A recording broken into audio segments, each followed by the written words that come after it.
샬롬.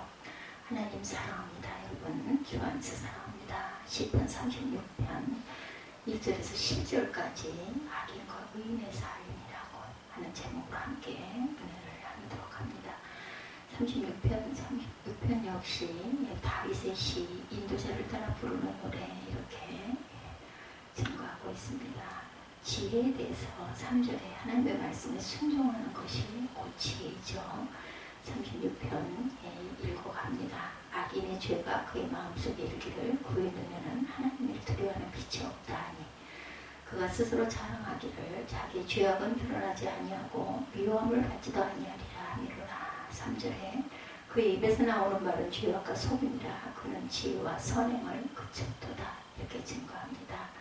3절에 하나님의 말씀에 순종하는 것이 지혜죠. 신명기 4장 5, 6절에 내가 나의 하나님 야훼께 명령하신 대로 규례와 법도를 너에게 가르쳤나니 너희는 지켜 행하라. 이것이 여러 민족 앞에서 너희의 지혜와 너희의 지식이라 이렇게 증거하고 있어요. 시편 110편 10절에도 여호와를 경외함이 지혜의 근본이다. 잘 아시는 말씀이죠. 잠언 15장 33절에도 야훼를 경외하는 것은 지혜와 훈계라. 잠언 28편 7절에도 율법을 지키는 자는 지혜로운 아들이요 또한 주를 아는 자라고 말씀하죠. 10절에 보면은 주를 아는 자들에게 주의 인자하심을 계속 베푸시며 마음이 정직한 자에게 주의 공의를 베푸소서 말씀하죠.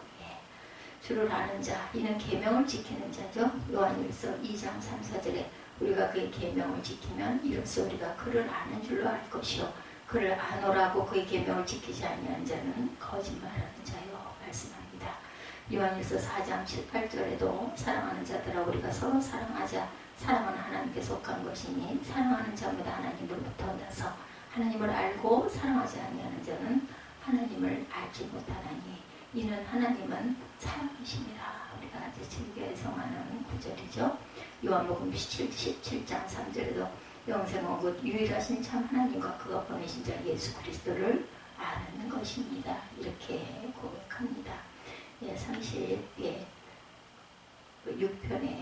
중요한 부분들 제가 짚어서 함께 보았습니다. 4절부터 보면 그는 그의 침상에서 죄악을 꾀하며 스스로 악한 길에 서고 악을 거절하지 아니하는도다.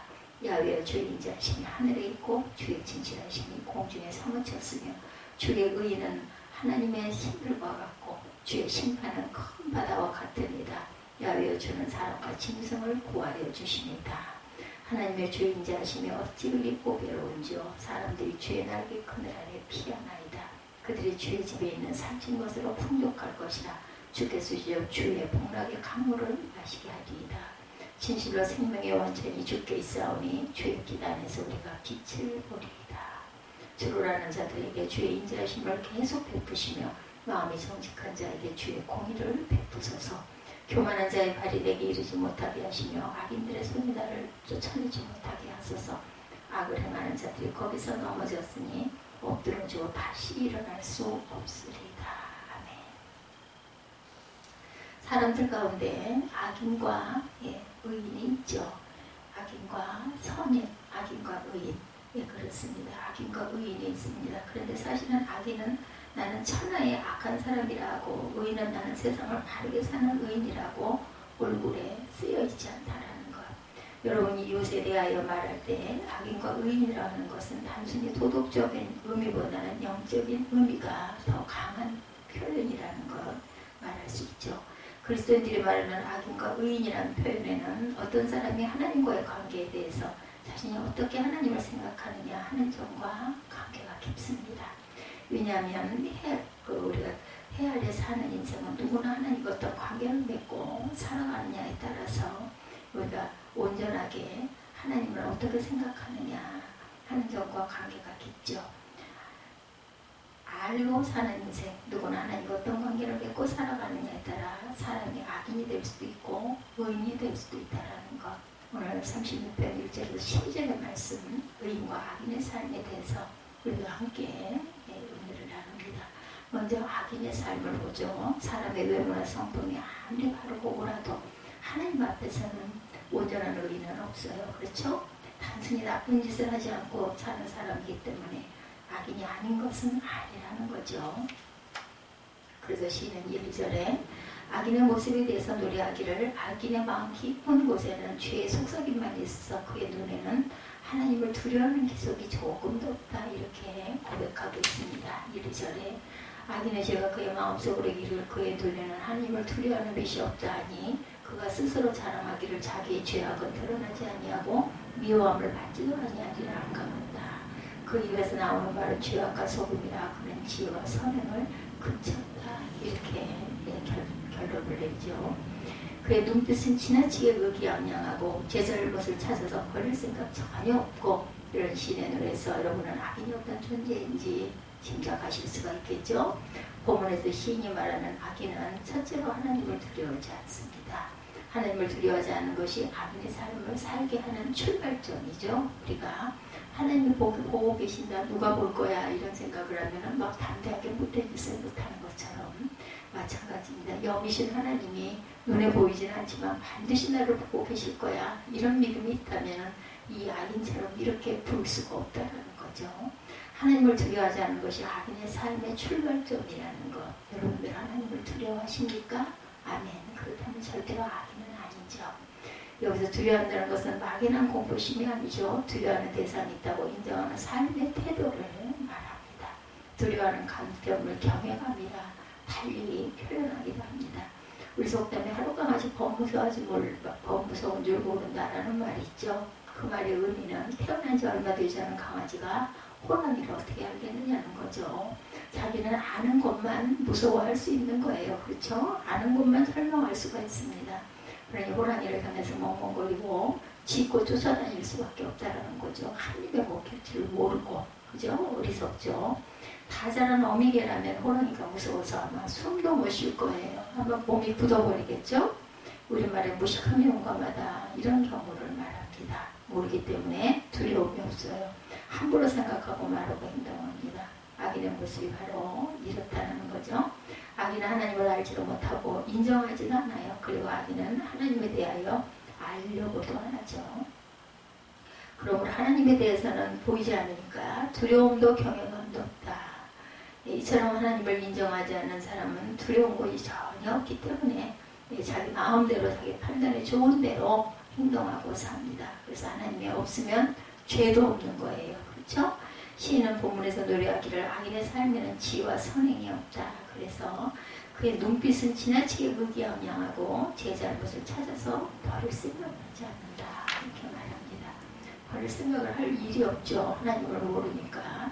예, 죄악과 속임이라 그는 지혜와 선행을 오죽하면 그쳤다. 이렇게 얘기합니다. 예. 야훼 하나님을 떠나면 지혜가 없어집니다. 선행, 좋은 일, 하나님을 기쁘게 하는 모든 행동을 의미하죠. 대신에 하나님을 기쁘게 하는 것이 무엇인지를 알아야 행동할 수가 있는 거죠. 하나님을 인정해야 선행을 할 수 있는 거죠.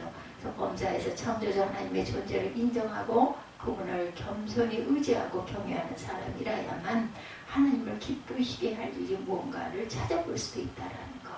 하나님께 나아가는 사람은 하나님께서 계시다는 것과 하나님께서 자기를 찾는 사람들에게 상을 주시는 분이라는 것을 믿어야 한다. 히브리서 11장 6절이죠. 믿음이 없이는 하나님을 절대로 기쁘시게 할 수가 없습니다. 전도서 9장 1절에도 내가 깨달은 것은 의로운 사람들과 지혜로운 사람들이 하는 일을 하나님이 조종하신다는 것, 그들의 사랑과 미움까지도 조종하신다는 거죠. 사람은 아무도 자기 앞에 놓여있는 일을 알지 못한다라고 말합니다. 지혜로운 사람은 창조주 하나님에 대한 믿음이 있고 모든 일에서 하나님을 인정하고 살기 때문에 지혜 있는 사람만이 하나님을 기쁘시게 할 수가 있다.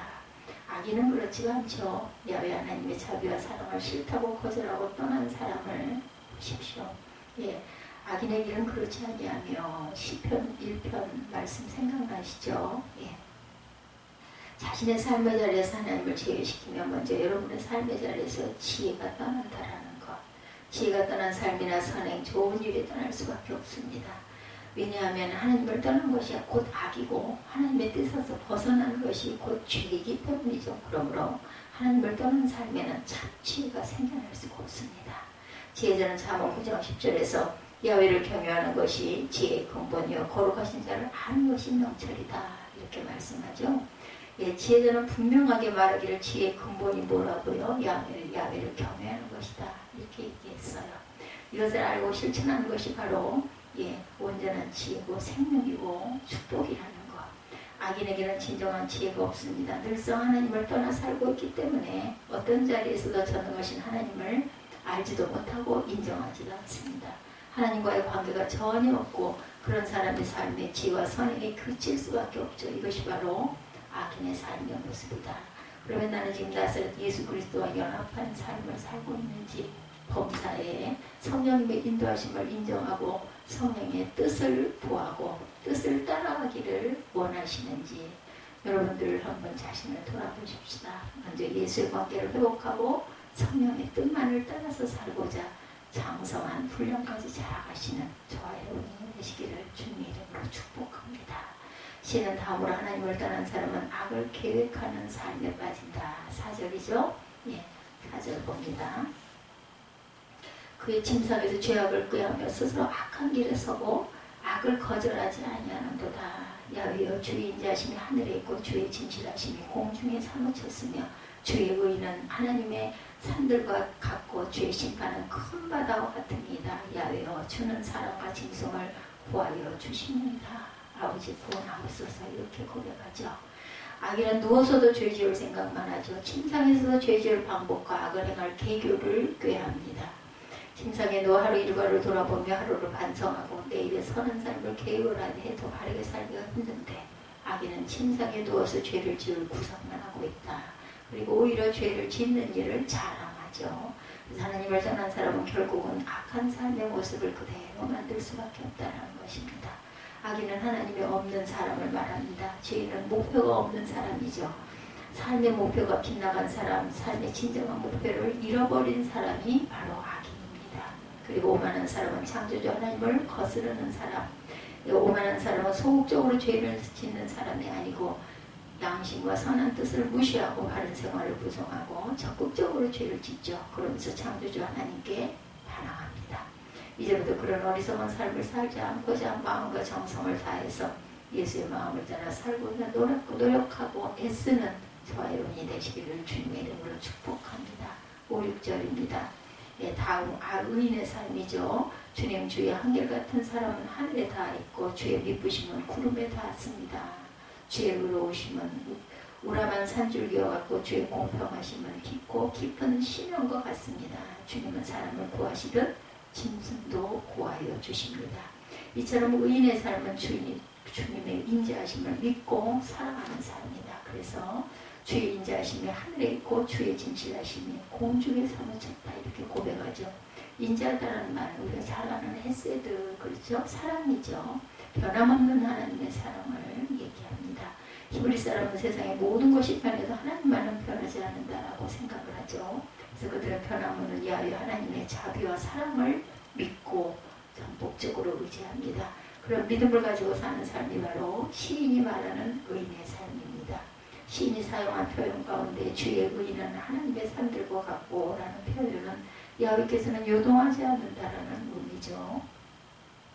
어떤 경우에도 흔들리지 않는 하나님, 그리고 주의 심판은 바다와 같다라고 표현하는 개역 개정은 심판이라는 번역을 했고, 개역 성경에는 판단으로 번역했습니다. 여기서 판단이란 표현적인 판단이 아니라 아주 깊이가 있는 판단, 사람의 판단은 깊이가 없는 판단이죠. 왜냐하면 사람은 그저 자기 눈에 보이는 것, 보이는 깊이만큼만 판단하기 때문입니다. 그렇지만 사람의 판단은 깊이가 없다라는 것, 처음이고 나중이고 창조주자 심판주신 주님의 판단은 깊은 판단, 우리가 그 깊이를 다 알 수가 없는 판단이죠.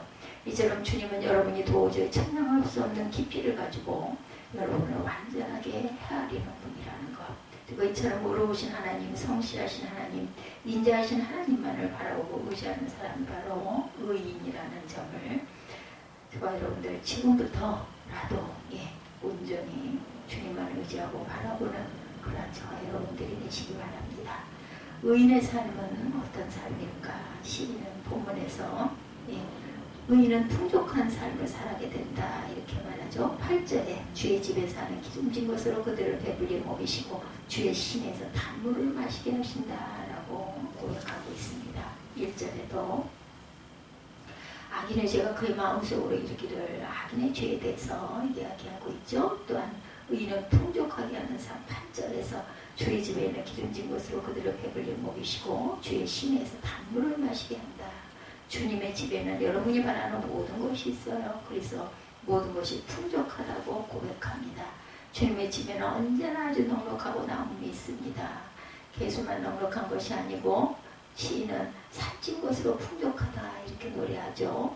주님이라는 점을 이 시간 분명하게 모든 것을 공급하시는 분, 풍족하게 주시는 분은 주님이시라는 것을 잊지 마십시다. 넉넉하신 주님의 그 품 안에는 부족함이 없습니다. 그래서 다윗이 고백하죠. 야훼는 나의 목자시니 내게 부족함이 없으리로다. 아멘. 의인의 고백입니다.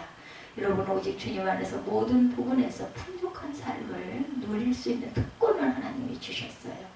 시기심에 사로잡혀서 자기의 가장 충성스러운 신하인 다윗을 죽이려고 추격하는 사울왕의 추격을 당하면서도 그런 위기 가운데서 다윗은 23편 1절에서 3절에 주님은 나의 목자시니 이렇게 노래하죠. 예, 내게 부족함이 없으리로다. 나를 푸른 풀밭에 누이시며 쉴만한 물가로 인도하시는도다. 내 영혼을 소생시키시고 자기 이름을 위하여 의의 길로 인도하시는도다. 다윗의 노래에서 여러분 어디서 불안한 감정을 찾을 수 있으십니까? 평화만이 느껴지죠. 네, 이처럼 의인의 삶을 살아가는 사람은 하나님께서 평강을 주신다라는 겁니다. 자신의 생각과 계획과 방법을 앞세우는 사람이 아니고 오직 주님의 뜻만을 구하고 거기에 충성하고 헌신하는 그런 삶. 어떤 상황에서 두려워하거나 불안한 적이 없는 삶이죠. 자신의 능력이나 계략 때문이 아니라 오직 창조주 하나님의 능하신 섭리와 능력을 따라가고 있기 때문이다.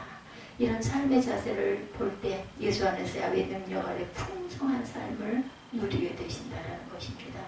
또한 본문의 의인은 복락을 누린다 8절에 주께서 주의 복락의 강물을 마시게 하리다. 시인이 본문에서 사용한 주의 복락의 강물을 마시게 하리다라는 표현은 주님께서 의인에게 복되고 즐거운 삶을 살게 해주신다라는 의미죠. 복락, 기쁨이란 표현은 히브리 말로 에덴입니다. 에덴, 기쁨, 에덴. 에덴 동사는 기쁨의 동산이에요. 아멘. 예, 그러니까 에덴 동산은 전능하신 창조주 하나님과 함께 거하는 기쁨의 동산입니다. 아담이 죄를 지었기 때문에 기쁨의 동산인 에덴에서 쫓겨난 거죠. 인간은 자기가 지은 죄 때문에 복과 즐거움을 잃어버렸습니다. 복음서에 보면 아버지의 생선을 가지고 아버지 곁을 떠나 허랑방탕하게 지내다 많은 재산을 순식간에 날리고 먹지도 않는 짐승인 돼지 그 치기를 하다가 너무나 배가 고프고 힘들어서 자기 죄를 깨닫고 아버지께로 돌아온 탕자, 아버지 집에 돌아오자마자 탕자는 풍족해지죠. 돼지치기가 아니라 주인의 둘째 아들이 됩니다. 탕자는 자기의 허물을 깨닫고 집으로 돌아가서 감히 주인의 아들이 아니라 단지 일당받음에 일하는 풋꾼이라도 좋다는 생각을 하고 아버지께 돌아왔지만 아버지는 아들에게 풍성한 은혜를 베풀어 주셨어요. 아버지께로 돌아오기 전에는 아들은 아들이었지만 굶주린 돼지치기였습니다. 배고픈 아들이죠. 돼지와 함께 먹을 것을 나누어야 했던 아들. 아들이 그렇게 된 것은 오직 아버지를 떠났기 때문이죠. 자기 자신 주인이 되고 있기 때문입니다. 탕자도 한때는 보란듯이 멋지게 성공하고 싶었고 남에게 자랑하는 삶을 살고 싶었을 것이에요. 지금도 많은 사람이 느끼려는 기쁨은 하나님 아버지를 떠나 얻으려는 것, 잘못된 기쁨 있는 것 같지만 실은 존재하지 않는 허망한 기쁨이라는 것을 여러분들 꼭 명심하시기 바랍니다. 허망한 즐거움이 아니라 오히려 여러분이 의를 행할 때 느끼는 기쁨은 스스로 힘으로 여러분보다 연약한 이웃을 돕고 사랑했을 때 여러분에게 주어지는 쾌락과 기쁨이 하나님이 주신 기쁨이라는 것을 잊지 마십시다.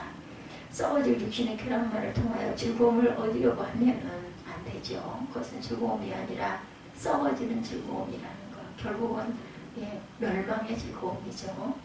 소망이 없고 영생이 없는 즐거움. 요즘 많은 사람이 기뻐해서는 안 될 것을 가지고 기뻐합니다.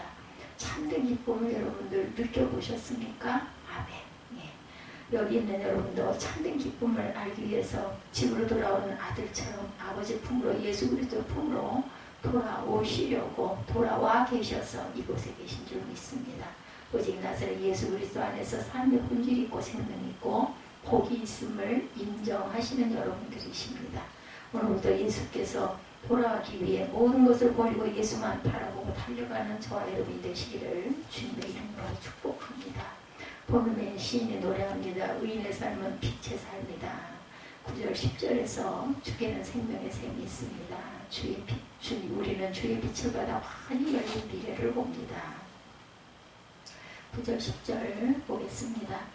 진실로 생명의 원천이 주께 있사오니 주의 빛 안에서 우리가 빛을 보리이다. 주를 아는 자들에게 주의 인자하심을 계속 베푸시며 마음이 정직한 자에게 주의 공의를 베푸소서. 그리고는 교만한 자의 발이 내게 이르지 못하게 하시고 악인된 손이 나를 쫓아내지 못하게 하소서. 악을 행하는 자들이 거기서 넘어졌으니 엎드러지고 다시 일어날 수 없으리다. 이렇게 고백을 하죠. 예. 누구든지 나사렛 예수 그리스도 주께로 와야 한다는 거죠. 우리가 기억해야 될 것, 이런 의인의 삶을 감당하기 위해서 우리에게 필요한 것은 주님의 날개 그늘 아래 항상 거해야 되겠다. 나를 보호하시고 나를 인도하시는 주님만을 믿고 구하고 의탁하고 살아야 한다는 거죠. 네. 풍족한 삶을 살게 될 것이라고 노래한 복락의 삶, 의인의 빛된 삶, 이것은 바로 어디에? 주님의 날개 아래 있다는 것. 어린 병아리는 어미닭의 날개 아래 숨어서 춥고 어두운 밤을 보내죠. 여러분도 병아리처럼 연약한 인생이고 무력한 인생입니다. 조그만 충격에도 흔들리고 방황하는 인생이죠. 아무리 판단력이 부족한 인생이라 할지라도 주님의 날개 그늘 아래 거할 때 그 사람은 의인의 삶을 살게 된다는 점을 믿으시기 바랍니다. 두 번째, 그리스도인이나 인이라면 끊임없이 주님과 더불어 교제하는 삶을 살아야 된다. 그리스도인은 성경 말씀을 통해서 주님과 교제하죠. 네, 진리입니다. 주님께서 주신 우리에게 주신 귀한 만나, 생명의 만나죠. 말씀이. 그리고 기도를 통해서 주님과 또한 교제할 수 있는 특권을 주셨어요. 여러분이 이렇게 주님과 계속 교제할 때 신이 보면서 노래한 의인의 삶의 약속이 반드시 실현될 수 있다는 것. 악을 멀리하고 살아계신 주님을 바라보고 오직 예수 안에서 살아갈 수 있도록 날마다 주와 더불어 교통하는 삶을 살고자 갈망하는 노력이 여러분들이 의인의 삶의 지름길이라는 것. 노력하셔야 돼요. 애쓰셔야 돼요. 힘써 아셔야 합니다.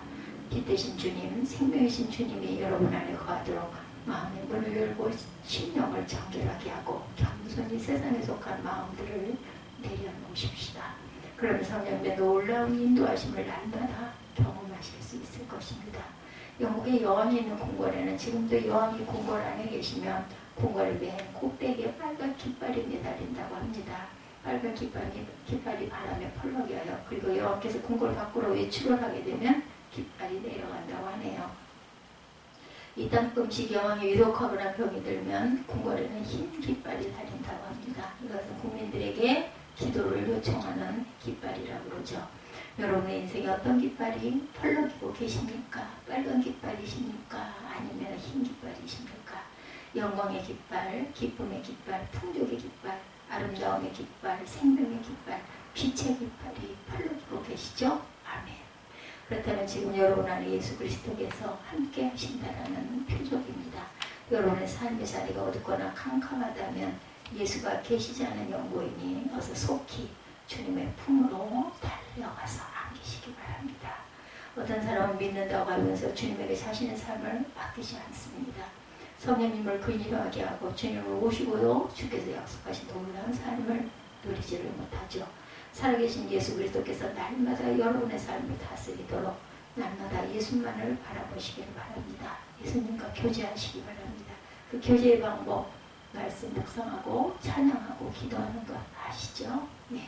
자신을 온전히 주님께 맡기시기 바랍니다. 주님의 날개 그늘 아래 겸손히 여러분의 삶을 의탁하고 살아가시기 바랍니다.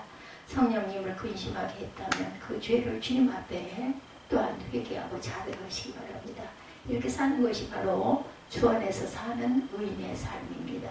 주님과 상관없이 내 마음대로, 내 생각대로, 내 계획대로, 내 경험대로 살아가는 것은 도덕적으로는 아무런 문제가 없다 할지라도 의인의 삶은 아니라는 것, 주님과 동행하는 삶을 살 수 없다는 것, 세상에는 의인과 악인 두 종류의 사람이 기찻길이 마주 향하고 달리듯이 달리고 있습니다. 악인은 하나님을 두려워하지 않고 제멋대로 살아가죠. 절대로 평행선이지 함께 만나지만 그러한 그 기찻길이 될 수가 없죠. 그들에겐 지와 선행이 없습니다. 악을 계획하고 실행하는데 앞장서고 그것을 오히려 자랑하죠. 그렇지만 그런 삶이 되는 것 같아 보여도 머지않아 망한다라는 것. 반면에 의인은 풍족한 삶을 삽니다. 삶의 복락 주님이 주시는 기쁨으로 날마다 감사하며 찬양하며 살아갑니다. 어두운 세상의 빛으로 소금으로 살아갑니다. 주님의 날개 그늘에 있을 때 의의 삶을 살아가죠.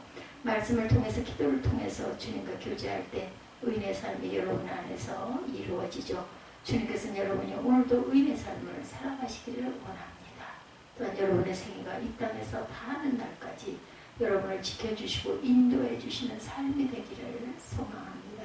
그럼 이제부터는 그런 삶을 살고자 정성을 다하여 주님을 찾고 성령의 뜻에 겸손히 순종하는 저와 여러분이 되시기를 주님의 이름으로 축복합니다. 이번 한 주도 주 안에서 의인의 삶을 향하여 열심히 달려가는 그리하여 승리하는 저와 여러분이 되시기를 주님의 이름으로 축복합니다. 기도하시겠습니다.